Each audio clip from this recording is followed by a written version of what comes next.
Hush, little baby, don't say a word. Mama's gonna buy you a monkey. So, hello again. Like I said, I'll be back to do another little vlog. So, once again, here we are again. My book will be out for Halloween. It's you can get it on CreateSpace as well for $13 over there, which is I can't remember how much it is in pounds. But yeah, my progress with the Rotten Oak is going very well. I'm really enjoying writing that one. This mask is fairly stuffy, and yeah, I've just put my give myself a little bit of an adjustment there to my eye. There we go. So yeah, I thought it's Halloween coming up, so why not just be a bit silly and well, you know, just be myself. It's my favourite time of the year. I really do not enjoy Christmas that much, so Halloween is the best time for all us nut jobs, or as I like to call us, normal people. So why the hell not? Why not dress up, just decorate your house, have a bit of fun. So here I am. Now I can't see out of one eye, so so I'm just trying to do my best here with what I can do. So yeah, enough of that. The Rotten Oak. I'm up towards page 100 now. I had to take a break for a few days. You know, I was hanging out with family and just working on some other projects as well. So just now reached about 100 pages into it. It's going remarkably well. So as I was saying, that it would be following the well, I can't remember her name now. Talia. It would be following Talia and her friends when they're 8 years old, and when she gets possessed by this demon. And I weren't too sure if I was going to make them follow them when they're older, so they're about 18-20 years old. So that's where I'm currently at now, is working on will it work or won't it work to make them older since the aftermath of the possession. So we don't know. I'm not going to spoil it for you and let you know if she actually lives or dies, and her friends as well. So that's what I'm trying to work on now, is how well can I actually make that carry on from there. Not that I want to make the story any longer or drag it out. I just want it to be a really good book. I want you to enjoy it. Like anything else, I want you to enjoy my other work as well. But with the next one, which is called Alessa's Curse, of course it's the same demon again. So that's going to be just as dark as this one. Apart from that, I've been starting a new project which is called The Room. I've gone through, well, I've actually got quite a few ideas for that one. So it's just getting the one I actually want to write about. One of them is basically an isolation, that's what it's called, The Room, of course. So as far as I've got with it so far, is this one person in this room, and they're going through some sort of a mental breakdown because of what they've been through. I'm not going to give you details on what they've been through, but it's just how things they see and what they hear, and the possibility that there could be someone outside watching them. So he's at his window at night. He's a writer. I should have mentioned that. He's also a writer, and he's struggling to live by himself now. He's gone through quite a lot of stuff, and at night he's in his flat and he looks out of his window, and he strongly believes that there's people out there watching him, just outside, staring at him at night. And he hears things, he sees things, and it's just about his mental breakdown and the possibility that there could actually be people out there who are watching him. Are there or aren't there people? Is it all in his head? Is he gone completely mental? Is he completely flipped out or not? So it's going to be really interesting to write that version of it. So that's one version of The Room.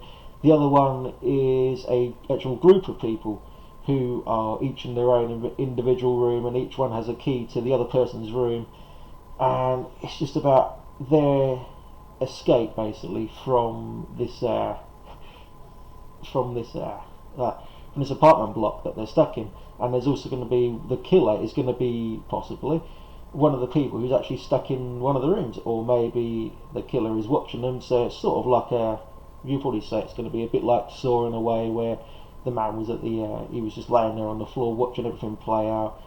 But I don't want to go down the route of Saw and have lots of traps everywhere and everything going on like that. I thought that would be a bit, a bit predictable and a bit rubbish if I did something like that and copy Saw. So I'm not going to copy Saw, of course.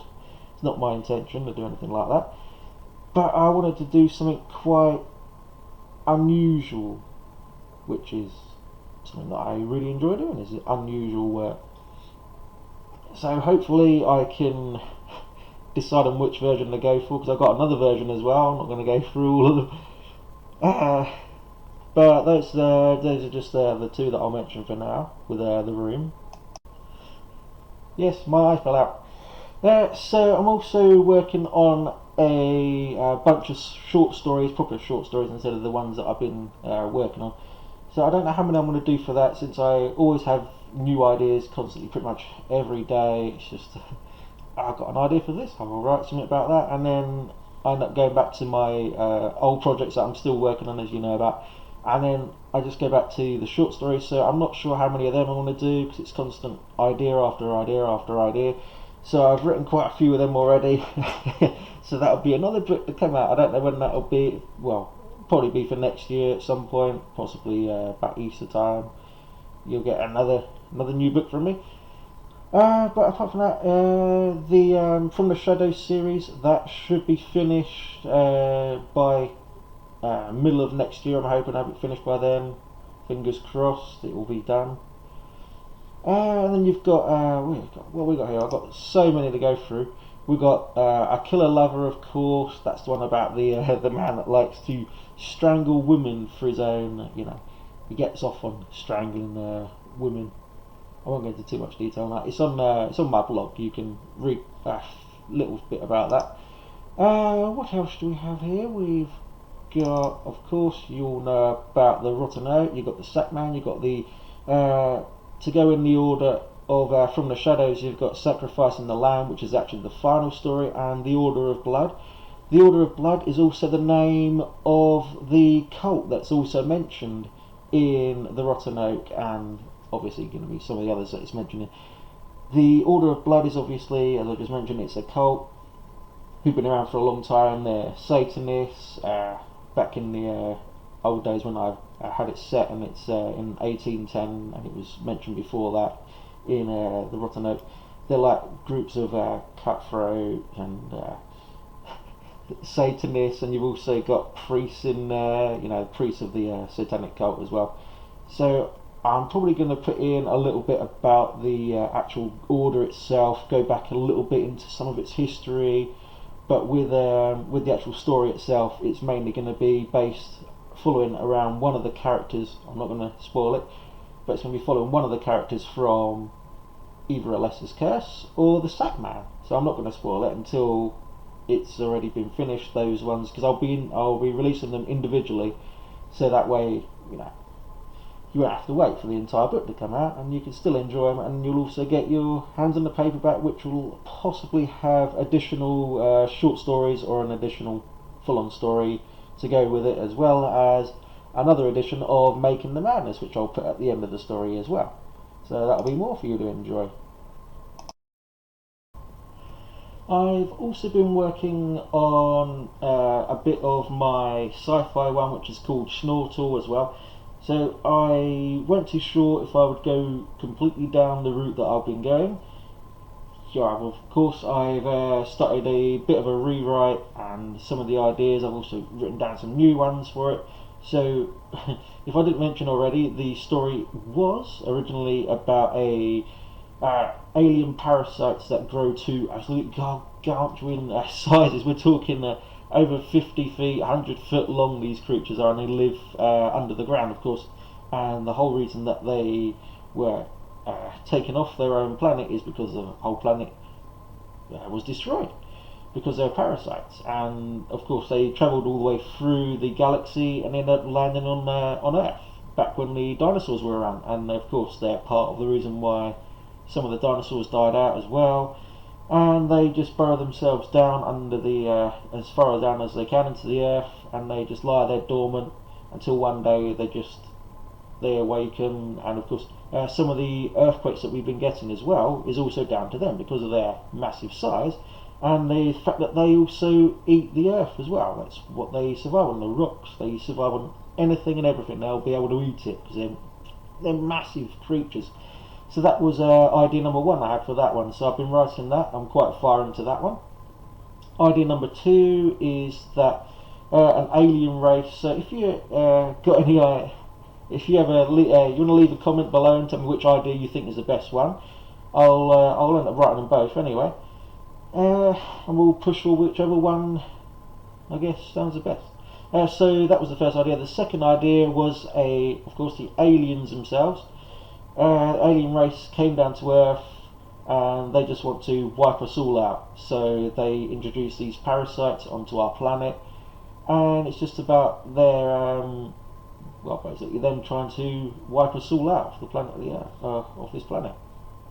And then their eventual return, which is about now, after many thousands of years, they return, and that's when, well, when all hell breaks loose, basically, since we've got the them down on us, and then we've got the creatures that are under the ground. So yeah, in a way, it's sort of like Tremors, but it also won't be, because these creatures also, well, they're not just going to be worms all the time. They're going to actually transform into something bigger and much worse than what it is now. And so that's idea number two for Snortle. So let me know what you think. Do you like the idea or not? Leave a comment. And of course we've got the Adventures of Harcourt. I absolutely love writing this one. It's brilliant. I absolutely love the idea of Conan the Barbarian. I've read part of the book quite a while ago and love the films, of course. Well, the new one, I haven't really seen too much of the new one they've remade. The old one, I prefer the Arnold Schwarzenegger version, of course. Many of us do. Many people do. But with this one, I wanted to go down sort of similar world to what Conan is set in. But mine, I've got lots of creatures in there, so it's going to be sort of like Lord of the Rings as well as Conan thrown in there as well. So it's going to be really, really like twisted, violent, and brutal as well. So at the very start, it can't be much more brutal than this. You got a woman who's actually, because I've had a few complaints from people that are reading it, but other people seem to really enjoy the story the way it was going, and I'll explain it as I go. So it starts off with this woman, and she's actually getting raped by, she's been made a slave, and so she's getting raped by these 10 men who are, well, you've got the one man who's actually the leader of the slaves, and all you got is 9 other friends. So they're raping this woman at the very start of the book for one entire page or two. It's just nothing but that going on. And the whole book, apart from it being about Harcourt, of course, it's also about how he rescues her and about her revenge on the leader of the slaves and all the men that raped her. So it's pretty much her rise to becoming a very powerful warrior, and a fearless warrior at that as well. So I wanted it to be as horrific as I could possibly make the world as nasty as I possibly could, since I figured back in those days, really in the Dark Ages and all that they wouldn't, men wouldn't care. They'd find a woman and they'd rape them if they wanted to. If the woman, she couldn't really stand her ground, and then all the men would be after her, and just, that's the kind of world that I wanted to create, was something really brutal. So I've created some of the animals in it are brutal as well. So you've got a creature that's called a dern. So I wanted to go for a gigantic bear, bigger than any bear that you could ever possibly imagine, and make it bigger than that. So I've done that, and I've also created a wolf as well that's even bigger. I'll probably make it even bigger than what it is. I've got loads and loads of different races on there. I'm trying to make up new languages for them as well. That's quite fun as well to think about that. I've got quite a few short stories as well, which I'm planning on as well, for as well as it being about Harcourt. I want it to be about his friends as well. So there's going to be a few short stories, a few novella in there as well about his friends and the adventures that they go on. So it'll be about before they meet Harcourt and the adventures that they go on whilst they're with him, and when they set off on their own path for a little while to possibly go on their own quest and stuff like that. So you'll be able to find out what goes on in this vast world that I'm trying to create. The other thing is trying to create a map for it. I've already done a part of a map for it. I'm just going to go back and redo it. I weren't too happy with it. I was at first, but then I thought, no, I need to make some changes to it. But the Adventures of Harcool, it's going to be pretty epic, especially when I do them all together and then I release them all as one. That is going to be pretty good to do that. It's going to feel good when I finish each one of them. It's always good to end up finishing your work. It's the most enjoyable thing. As I said in the last my last vlog, do some writing. If you're a writer, just write as much as you can each day, as much as you feel you should. It's rewarding. The more you write, the more you'll enjoy it, and then you won't want to stop. That's how I managed to get all those pages done in less than a week. It was because I just started, got into it, and next day I returned to it again, and I just kept on going and going and going, and I just didn't want to stop. And that's how I managed to get there. It's worth a try. It's really worth it. I think I'll leave you with that for now, and I'll leave the details for my blog, my Twitter, Instagram, everything. I'll leave it in the description as usual. So until next time, I'll see you again next week. Till then, see you later. Don't say a word. Mama's gonna buy you a mockingbird. And if that mockingbird